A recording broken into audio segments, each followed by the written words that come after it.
So we've been talking a lot about contraceptive rights, in large part because there's a really weird battle happening right now in politics in regards to whether or not you, as an American, should have the right to have access to birth control or condoms or anything like that. Now, you've got a lot of right-wingers like Sydney Watson, who we covered recently, talking about how birth control is actually bad for women and banning it would actually be helping them, which is another instance of the right just trying to take away people's rights and tell them it's good for them. They're very good at doing this.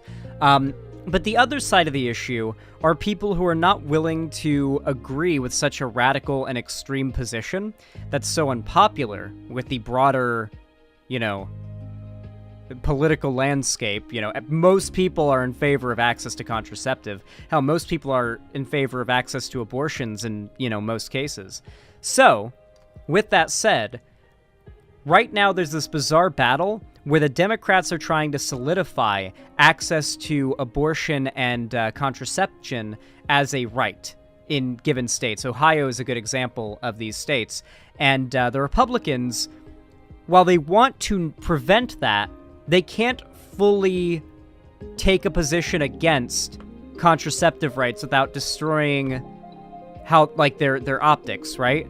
So their response is really, really bizarre to Democrats trying to codify contraceptive rights. Republican LaRose says, no reasonable person is talking about banning contraceptives, but his allies are. That is this article from the Ohio Capital Journal. So basically, you've got the Republicans who are openly mask off, trying to take away the rights to contraception, and you've got the ones who are trying to do that, but their way of doing that is by saying no one is trying to take it away, to basically enable the people who are going more mask off. So they're doing this all around the country, by the way, not just in Ohio. This isn't just an Ohio thing. This is happening all over the country where there is an active push-pull between Republican and Democrat control of the state. As they push to make it a lot harder for voters to amend the Ohio Constitution, Frank LaRose and Mike Ganidakis say that no reasonable person is considering a ban on contraceptives, but that's false, unless they believe the U.S. Supreme Court Justice Clarence Thomas and a Republican member of the Ohio legislature aren't reasonable people. They aren't reasonable people, but this is just them covering for the more mask-off members of the party. Remember, Clarence Thomas is a Supreme Court Justice. LaRose, the Ohio Secretary of State, and Ganidakis, I can't tell you. It's a really weird name. President of the Ohio Right to Life, were participating late last month in an NBC4 debate about Issue 1, a constitutional amendment that will be the sole item on today's ballot.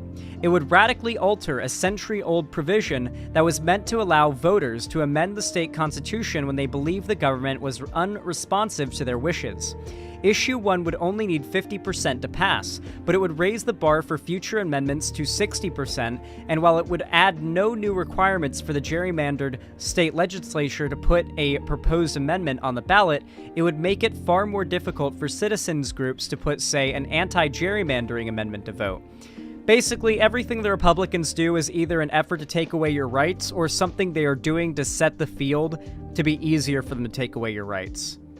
Whether it be their virtue signaling in favor of pro-gun ownership, or it being like things like this, where there's no obvious way in which it fucks you over. It's just them building a environment, a playing field, through which they have an easier route to taking away your rights. It's always what they do.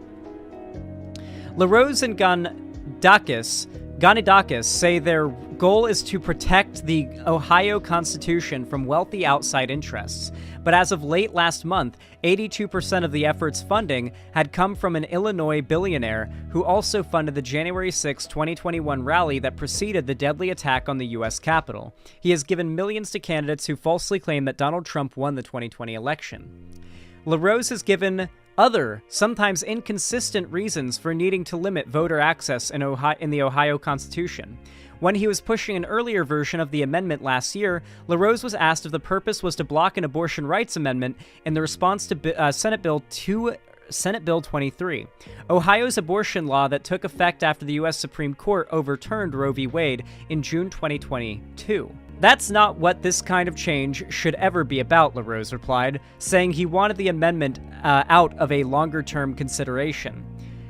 But speaking to a Republican audience in June 2023, LaRose said it's 100% about keeping a radical pro-abortion amendment out of our Constitution. Yes, as I mentioned before, they are just evil, and they are just trying to keep one face on to one audience and another face on to the other audience that's more radical. But they didn't mention what happened when the state's abortion law, which provides no exceptions for rape and incest, was in effect last summer before being paused by a state court. A 10-year-old rape victim was forced to go out of state to end her pregnancy, and at least 2 other minors who were raped were denied Ohio abortions. The same was true for cancer patients waiting to be treated, and women whose fetuses had severe abnormalities or other conditions that made a successful pregnancy impossible. Opponents of Issue 1 have said that one of its main objectives is to defeat the November abortion rights measure. Based on polling, it seems likely that the amendments will get a 50% of the vote, but whether it can get 60% is much more questionable. And in the debate, a leading Issue 1 opponent, State Representative Allison Russo, a Democrat from Upper Arlington, said some Ohio abortion opponents might try to outlaw contraception next. Ganidakis and LaRose said that's absurd. She can't cite a piece of legislation that bans contraception, Ganidakis said, and I don't know who would even think about doing that. That's ridiculous. There's no one who has an agenda that bans contraception. It's fear-mongering. LaRose referenced a Progress Action Fund ad showing a couple in bed when the woman asks the man if he has a condom, and a man in a suit appears and says, "I'm your Republican congressman. Now that we're in charge, we're banning birth control." The ad was beyond the pale, LaRose said. There is this salacious ad that depicts a sex scene that's being used to say people want to take away non-abortion contraceptives, he said. No reasonable person is talking about banning the use of contraceptives. Let's be clear about this and stop the fear-mongering. They've been doing this. We've been covering this quite strongly as of late. We've been pretty on top of that, actually. LaRose reiterated that no reasonable people are talking about banning contraception. 100% I can tell you that every reasonable person I know thinks that people should be able to have access to that if that's what they choose, he said. It's a moral question for some people. Some people don't want to use it. Others do. Others don't want other people to use it. However, some prominent abortion foes have raised the prospect of ending the right to contraception. The most prominent is Thomas, the Supreme Court Justice, Clarence Thomas. He said so in his concurrence in Dobbs v. Jackson Women's Health, last year's decision overturning the right under the U.S. Constitution to get an abortion. In future cases, we should reconsider all of this court's substantive due process precedents, including Griswold, Lawrence, and Obergefell, Thomas wrote, because any substantive due process decision is demonstrably erroneous. Griswold refers to Griswold v. Connecticut, a 1965 ruling saying that a 1879 Connecticut law banning contraception was unconstitutional. So we've already got Clarence Thomas saying he wants to overturn a law that overturn a decision that determined a law banning contraception was unconstitutional. That's another issue for another day, and I'm going to have to listen to both sides of the debate, Schmidt told a Cincinnati radio host, according to the Cleveland Plain Dealer. The offices of LaRose and Ganidakis didn't respond when asked about whether Issue 1 supporters believe Thomas and Schmidt and Click are not responsible people. LaRose's office has also asked about the Secretary of State's use of the phrase non-abortion contraception. Was he saying that he regarded some common forms of contraception, abortion, and therefore should be outlawed? LaRose's spokesman, Tom Nichols, didn't respond. Well, across the board, the Republicans want to take away your freedom for the most part. Some of them realize that they have to appeal to a more moderate, sort of left-ish leaning, center-leaning audience, since they can't be as mask off about how they want to make your life miserable and take away all your freedom. But others actively revel in the fact that they can build a massive audience of people that just want an authoritarian regime to tell them what to do and to take away all their freedom, but to more importantly, take away all the freedoms of the people that they don't like. Notably women. What motivates a lot of this is the idea that women shouldn't be allowed to live their lives like men have for so long.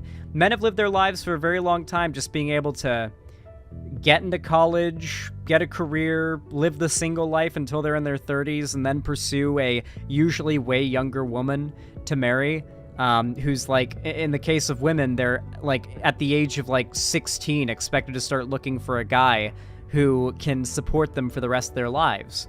Because it's expected of women to get pregnant and married and to get hitched to a guy who is effectively forced to support them by law through the contract of marriage, instead of like seeking out some form of independence. That is what women are sort of like pushed into, and having access to contraceptives means that women do not have the risk of getting pregnant or getting an STD when they have fun, non-committal, just like casual sex, and that is antithetical to building a society in which women are basically a market of people who are out there looking for men to support them, who are desperate for a man to support them, and it's making men desperate. The idea of women out there deciding to just be single because they can be means there's less women out there desperate for a man to support them, which means there's less desperate men out there having their desire for sex or a relationship fulfilled just because of circumstance. And I think that's what drives at least a lot of the support for policies like this. Maybe not so much what drives the desire to make policies like this. I think the politicians who push these policies are, in large part, they just want, like, children to get pregnant, get married, and have kids. Like, they want there to be, like, a lot of 14-year-old, 10, 12-year-old children not able to get abortions after they're raped or after they have, like, high school or middle school, God forbid, irresponsible sex. So yeah, it really truly is evil, and they want to take away your freedom. Don't let them. Get out there to the ballot box. Vote. Local elections matter more than anything.